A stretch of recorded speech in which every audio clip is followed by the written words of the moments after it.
Laetitia Hallyday comment elle a étranglé financièrement Laura Smith. Les liens entre Laetitia Hallyday et sa belle-fille, Laura Smith sont très complexes. Si les deux femmes qui n'ont que 9 ans d'écart ont eu quelques moments de complicité lorsque Laura était enfant, leur relation semble être marquée par de nombreux coups bas. Ainsi, lorsque Johnny Hallyday était encore en vie, Laura Smith aurait été contrainte de voir son père en cachette de Laetitia Hallyday.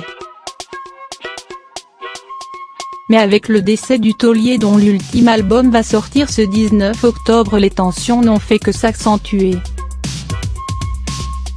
Il faut dire que les deux aînés du rocker, en apprenant qu'ils avaient été déshérités par leur père, ont décidé de faire valoir leurs droits. La relation entre Laura Smith et Laetitia Hallyday s'est donc fortement dégradée. Outre un objet personnel de son père, la jeune réalisatrice de courts-métrages souhaiterait obtenir une compensation financière. Et pour cause, l'affaire l'opposant à la mère de ses petites sœurs, Jade et Joy, est un véritable gouffre financier, en frais d'avocat. Laura Smith serait donc asphyxiée financièrement.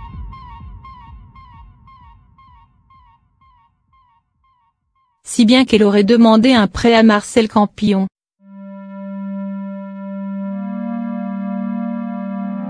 En perdant son père, la petite sœur de David Hallyday, avec qui elle est plus proche que jamais, a également dû tirer un trait sur l'argent de poche que celui-ci lui a versé pendant 14 ans, comme le rapporte Anne-Elisabeth Lemoine dans C'est à vous ce mardi 9 octobre. Elle percevait alors 5,000 € par mois. Argent que Laetitia Hallyday a cessé de lui transmettre à la mort de son mari. Et c'est normal, parce qu'à ce moment-là, elle ne s'entendait plus.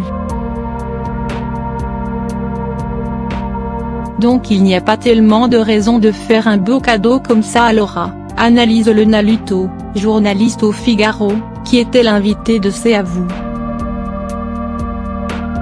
Laura Smith, qui serait surveillée de près par Laetitia Hallyday, aurait donc tout intérêt à accepter un accord. Tout comme sa belle-mère, qui fraîchement arrivée à Paris a tenu à voir le plus rapidement possible son avocat.